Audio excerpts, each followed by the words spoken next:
मित्रों नमस्कार, मैं GSL पांडे DLED के छात्रों के लिए विषय लेके आया हूँ शब्द रचना। कल भी इसी विषय पर वीडियो था जिसे आपने देखा कि संधि में किस प्रकार से शब्द बनाए जा सकते हैं। इसी क्रम में आगे चलते हैं कि समास को किस प्रकार से प्रयोग करते हैं और किस प्रकार नए नए शब्दों का निर्माण करते हैं, उनकी रचना करते हैं। हिंदी साहित्य में समास का एक बड़ा ही महत्वपूर्ण स्थान है। उपसर्ग तथा प्रत्ययों के योग से शब्द रचना होती है। जैसा कि बताया गया, शब्द रचना की यह प्रक्रिया दो शब्दों के योग से भी होती है, अर्थात दो शब्दों के योग से भी संधि बनती समास शब्द बनते हैं। किंतु इन दोनों में परस्पर कुछ संबंध होना चाहिए। अतः हम कह सकते हैं कि दो या दो से अधिक शब्दों से मिलकर बने हुए नए एवं सार्थक शब्द को समास कहते हैं। समास में अर्थ की सार्थकता अवश्य होनी चाहिए। समास में दो पदों के योग से एक शब्द बनता है तथा दो पद आपस में मिलकर एक नया रूप धारण कर लेते हैं। दोनों पदों में कभी कभी पहला, कभी दूसरा एवं कभी दोनों ही पद प्रधान हो जाते हैं। दो पदों के बीच जो विभक्ति या संबंध सूचक शब्द प्रयोग किए जाते हैं उनका लोप हो जाता है। इसके विपरीत संधि में दो वर्णों का योग होता है। समास किसी भी शब्द में हो सकता है, जबकि संधि केवल तत्सम शब्दों में होती है। समास के पदों में संधि का नियम कभी नहीं स्थापित करना चाहिए, जबकि संधि में समास हो सकता है। समास में अलग करने की क्रिया को समास विग्रह कहते हैं, जबकि संधि में अलग करने की क्रिया को संधि विच्छेद कहते हैं। समास को थोड़ा और विस्तार से समझने की कोशिश करते हैं। हिंदी में समास 6 होते हैं। समास के 6 भेद माने गए हैं और वे 6 समास मूल रूप से संस्कृत से ही लिए गए हैं। इसमें पहला समास है अव्ययी भाव समास। अव्ययी भाव समास में पहला शब्द उपसर्ग या अव्यय होता है।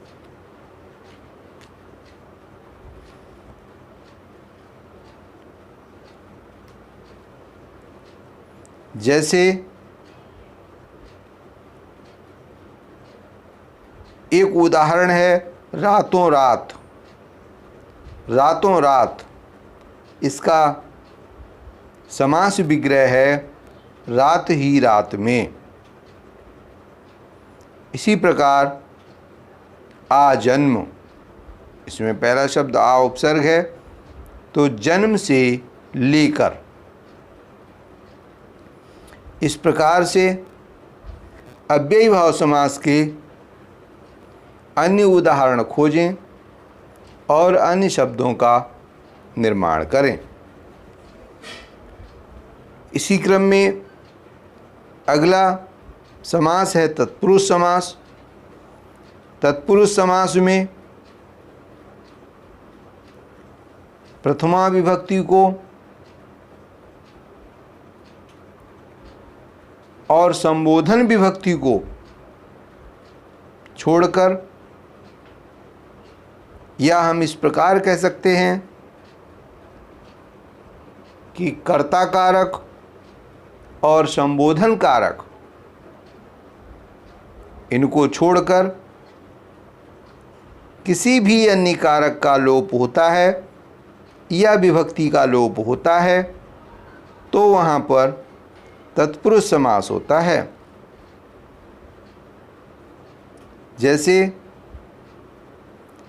एक शब्द है रेखांकित।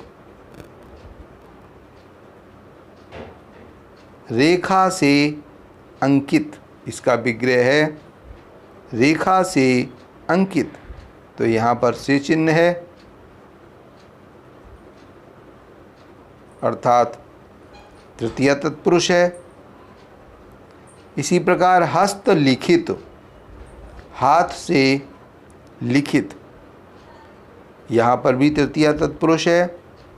देशार्पण, देश के लिए अर्पण, यहाँ पर चतुर्थी तत्पुरुष है। इसी प्रकार राजपुत्र, इसका विग्रह हो जाएगा राजा का पुत्र, तो संबंध तत्पुरुष बन जाएगा। इसी प्रकार हम अन्य कारकों में तत्पुरुष समास बना सकते हैं। उसके उदाहरण लेकर नए शब्दों की रचना कर सकते हैं। इसके बाद नंबर 3 है कर्मधारय समास। कर्मधारय समास में उदाहरण है नीलकंठ। नीला है जो कंठ, नीला इसमें शब्द विशेषण है और वह विशेषण है कंठ का। कंठ विशेष्य है और नीला शब्द विशेषण है। अतः हम कह सकते हैं कि कर्मधारय समास में पहला शब्द विशेषण होता है और इसीलिए इस समास को विशेषण विशेष्य भी कहते हैं। इसमें दो चीज़ें अवश्य होती हैं, पहला शब्द विशेषण और दूसरा शब्द विशेष्य। इसी प्रकार अन्य उदाहरण इसमें देख सकते हैं, जैसे पीतांबर, पीला वस्त्र। इसी प्रकार नील गगन, नीला आकाश। इसी प्रकार चंद्रमुखी, चंद्रमा के समान मुख। नरसिंह, नर रूपी सिंह। इस प्रकार हम कर्मधारय समास में विचार करते हैं और शब्दों का, नए नए शब्दों का निर्माण कर सकते हैं। यहाँ पर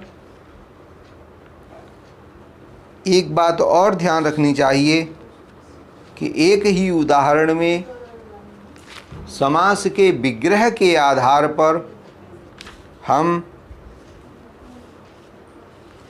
एक से अधिक समास स्थापित कर सकते हैं, उनके नाम जोड़ सकते हैं, लेकिन याद रहे कि उनके विग्रह में किसी भी शब्द के विग्रह करने से समास का नाम बदल जाएगा। जैसे एक अभी मैंने नाम लिया था पीतांबर, तो इसका विग्रह करते हैं पीला वस्त्र, तो कर्मधारय समास बन जाता है। और दूसरी प्रकार से विग्रह करेंगे तो पीला है वस्त्र जिसका, अर्थात कृष्ण या विष्णु, तो यहाँ पर बहुब्रीहि समास बन जाएगा। तो विग्रह का महत्व समास में उसका नाम जानने के लिए आवश्यक है। अगला समास है द्विगु समास। द्विगु समास में विशेषता यह होती है कि इसके उदाहरण में पहला शब्द संख्यावाचक अवश्य होता है, अर्थात पहला शब्द संख्या होता है और दूसरा शब्द अन्य होता है। जैसे नवग्रह, तो नौ ग्रह, इसका विग्रह होगा नौ ग्रहों का समूह, तो एक संख्या एक समूह की ओर इशारा करती है।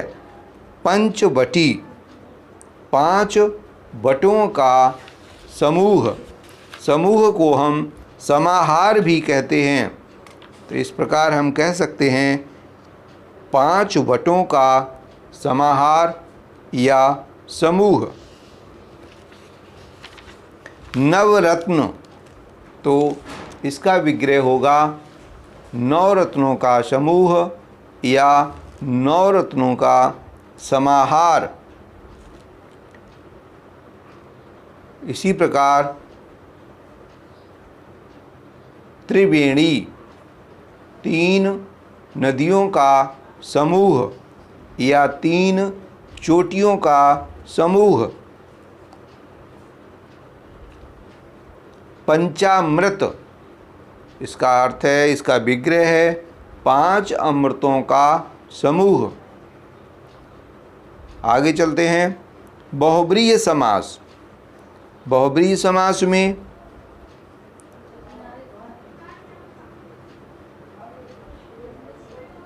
दो शब्दों की सहायता से एक तीसरे शब्द तक पहुंचा जाता है, इसलिए इसे हम अन्य पद प्रधान कहते हैं, क्योंकि जो दो शब्द दिए होते हैं उन दोनों में से कोई भी शब्द प्रधान नहीं होता, उनकी सहायता से हम तीसरे शब्द की खोज करते हैं और वह खोज अन्य पद प्रधान कही जाती है। वही खोजा हुआ शब्द प्रधान होता है।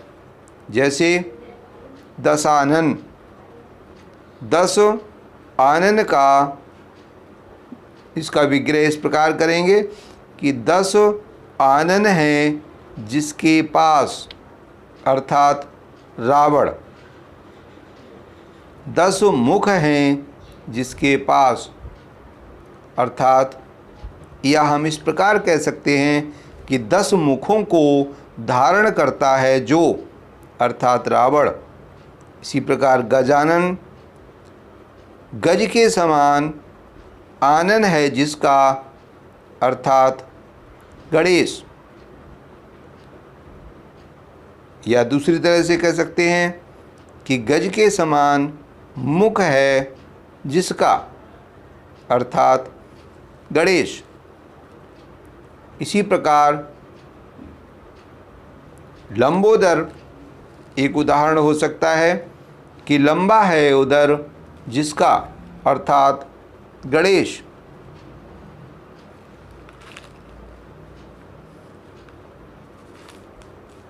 अन्य उदाहरण भी हैं, जैसे त्रिलोकी, तीनों लोकों में विचरण करता है जो, या तीनों लोकों का स्वामी है जो, अर्थात प्रभु।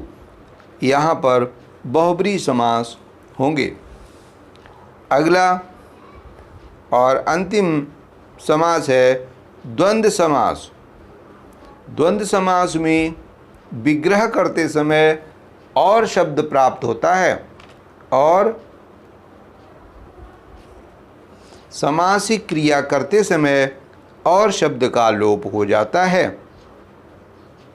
जैसे रात दिन, इसका विग्रह करेंगे तो होगा रात और दिन। माता पिता, इसका विग्रह करेंगे तो माता और पिता।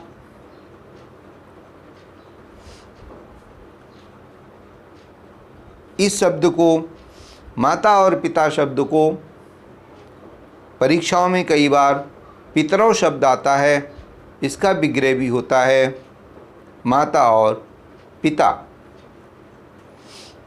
इस प्रकार हम और शब्द को बीच में लगाकर समास विग्रह कर लेते हैं। इस प्रकार समासिक क्रिया को जोड़कर जो शब्द बनता है उसको समासिक पद का नाम दिया जाता है।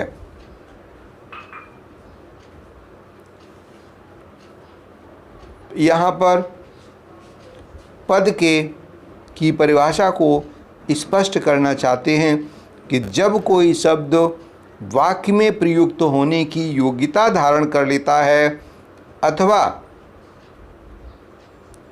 जब वह विभक्ति या क्रिया चिन्हों से युक्त हो जाता है तो वह पद या रूप कहलाने लगता है।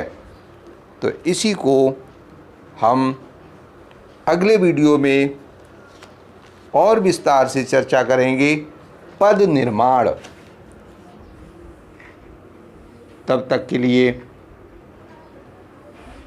विराम। जय हिंद, जय भारत।